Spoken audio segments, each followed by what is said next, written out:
इंसान जो धरती के साथ घट रहे हर अच्छे और बुरे दोनों ही प्रभावों के लिए जिम्मेदार है। आज सिर्फ इंसानों की ही वजह से पृथ्वी और पृथ्वी का वातावरण इतना दूषित हो चुका है कि आने वाले कुछ ही समय में हमारे पास पीने के लिए साफ पानी और सांस लेने के लिए साफ हवा दोनों ही नहीं बचेंगे। और हो सकता है कि इस मूवी में दिखाए गए कैरेक्टर की तरह सभी इंसानों को ऑक्सीजन सिलेंडर या फिर ऑक्सीजन मास्क साथ में लेकर घूमना पड़े।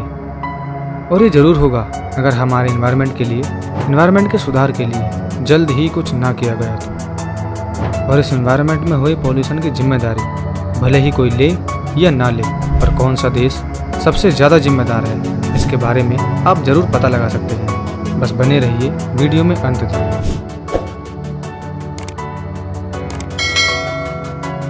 सन 1760 इंडस्ट्रियल रेवोल्यूशन यानी औद्योगिक क्रांति, जिसके बाद हम इंसानों ने 1.5 ट्रिलियन टन से भी अधिक CO2 यानी कार्बन डाइऑक्साइड की मात्रा को एटमॉस्फेयर में बढ़ा दिया है, जबकि सन 2010 में यह मात्रा 37 बिलियन टन थी।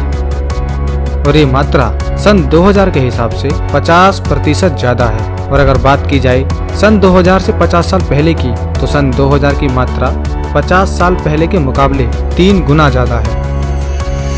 अब इस बात को अगर आप आसान भाषा में समझें तो मान लो कि 50 साल पहले अगर पॉल्यूशन 100 टन था तो 50 साल बाद ये बढ़कर 300 टन हो गया, जिसके हिसाब से आज 1.5 ट्रिलियन टन कार्बन डाइऑक्साइड की मात्रा बहुत ही ज़्यादा है।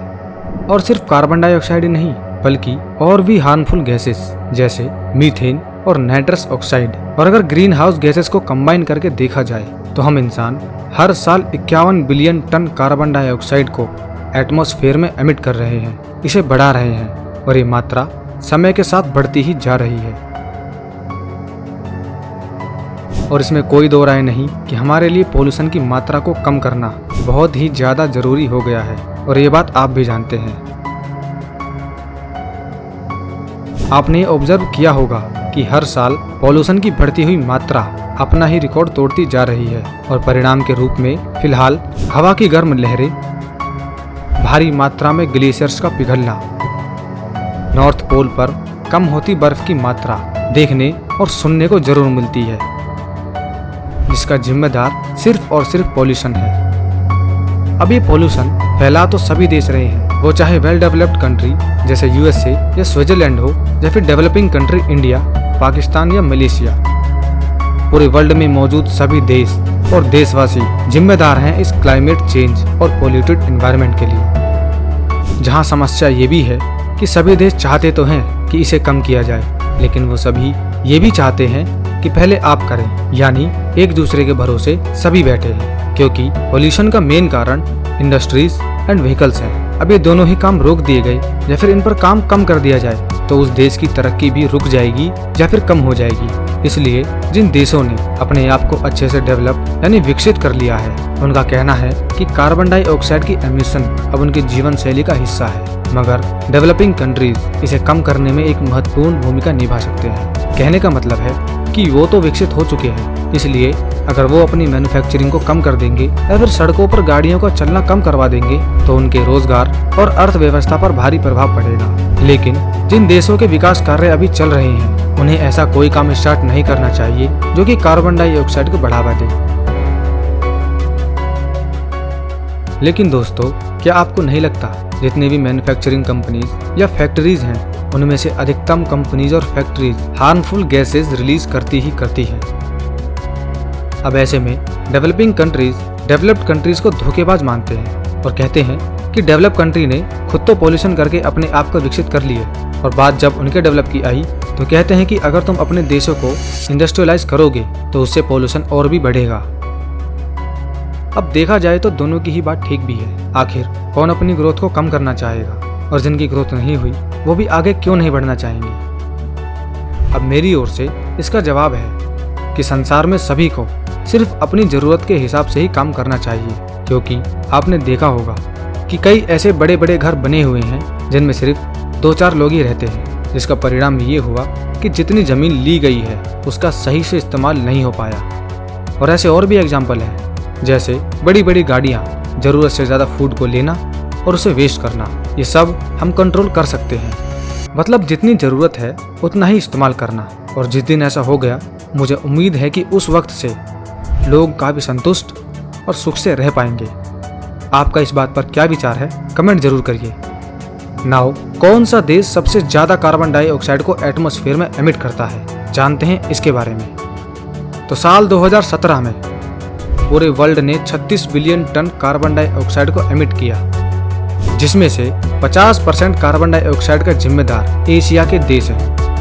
वहीं नॉर्थ अमेरिका 18% और यूरोप 17% कार्बन डाइऑक्साइड एमिशन के लिए जिम्मेदार है। अब अगर कंट्री लेवल पर बात की जाए तो चाइना ने यहाँ पर भी हद पार कर दी, क्योंकि अब तक के रिकॉर्ड के अनुसार चाइना हर साल 10 बिलियन टन कार्बन डाइऑक्साइड अकेले ही रिलीज करता है, जो कि पूरी दुनिया का 27% है। फिर 15% का आंकड़ा लेकर आगे आता है यूएस से, उसके बाद यूरोप 10% के हिसाब से। यानी ये तीनों देश मिलकर हर साल 52% कार्बन डाइऑक्साइड एमिशन के जिम्मेदार हैं। जिससे ये बात तो क्लियर हो जाती है कि इन तीनों के सहयोग के बिना CO2 को लेवल को कम करना लगभग नामुमकिन है। और बात करें अगर इंडिया की, तो इंडिया पूरे वर्ल्ड में फैली CO2 यानी कार्बन डाइऑक्साइड में सिर्फ और सिर्फ 7% के लिए ही जिम्मेदार है, जो कि इंडिया के पॉपुलेशन के हिसाब से काफ़ी कम है।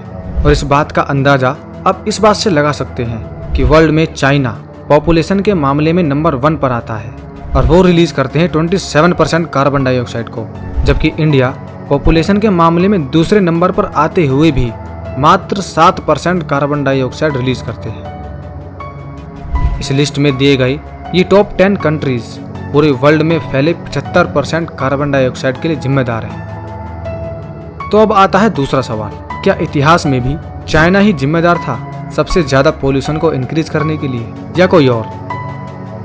तो फ्रेंड्स, हम सभी जानते हैं कि पुराने समय से लेकर अब तक काफी बदलाव हो चुका है, लेकिन अगर नजर डालें पुराने समय के पुरानी लिस्ट पर कि किसने सबसे ज्यादा पोल्यूशन फैलाया है, तो नाम निकल कर आता है यूएस और अमेरिका का, जिन्होंने चाइना को उस वक्त बहुत पीछे छोड़ दिया था।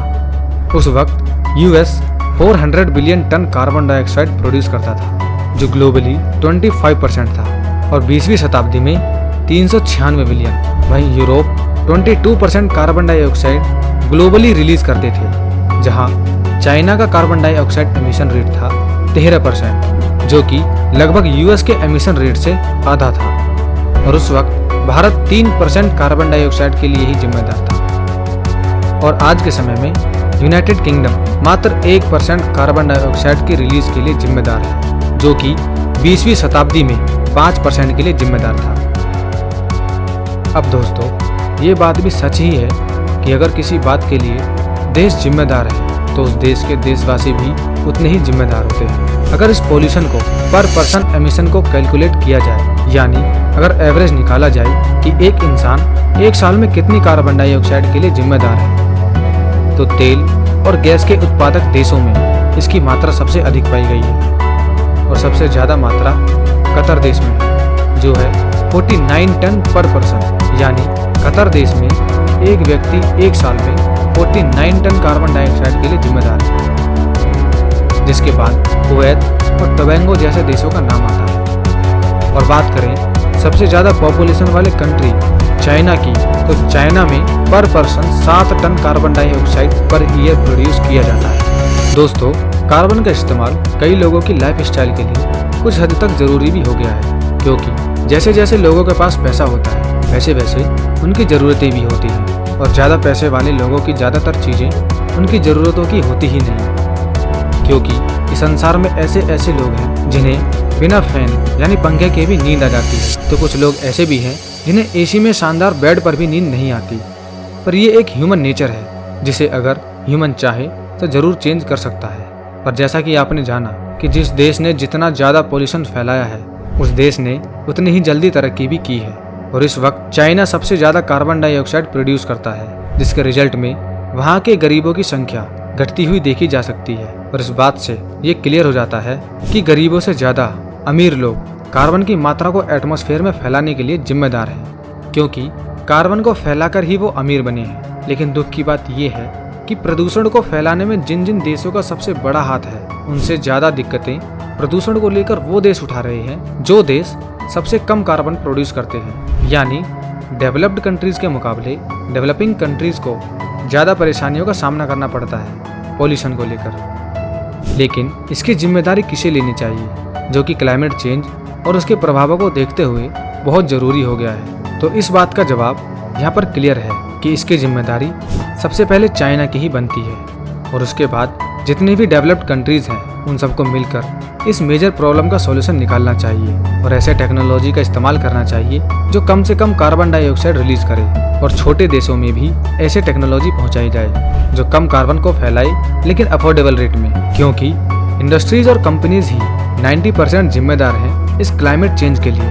और आपको ये बात जानकर थोड़ी खुशी होनी चाहिए कि गवर्नमेंट इन प्रोजेक्ट्स पर काम कर रही है, धीरे धीरे ही सही, लेकिन अगर इस समस्या के बारे में डेवलप्ड यानी बड़े बड़े देश अपना कदम जल्दी जल्दी बढ़ाते हैं तो छोटे देश अपने आप ही उन्हें फॉलो करने लगेंगे। इसलिए पहल करने की जिम्मेदारी सबसे पहले चाइना की आती है, जिसके लिए चाइना को बाकी देशों का भी सहयोग चाहिए होगा ताकि वातावरण की शुद्धता बनी रहे, जो सभी मनुष्यों के साथ साथ सभी प्रकार के जीवों के लिए भी बहुत ही ज़्यादा इम्पोर्टेंट है। लेकिन दोस्तों, ऐसा बिल्कुल नहीं है कि सिर्फ चाइना या बाकी डेवलप्ड कंट्रीज के करने से ही ये समस्या दूर हो जाएगी, क्योंकि जिम्मेदार हम सभी हैं, कोई ज़्यादा तो कोई कम, क्योंकि देश भले ही अलग अलग हों, यह पृथ्वी सबके लिए एक है और इसकी सुरक्षा करना हर एक इंसान की जिम्मेदारी। तो बस आज के लिए इतना ही, लेकिन आप कमेंट करके ये ज़रूर बताएं कि आप इस समस्या को हल करने के लिए क्या कर सकते हैं, आपका क्या सुझाव है और चाइना के विषय में आपकी क्या राय है।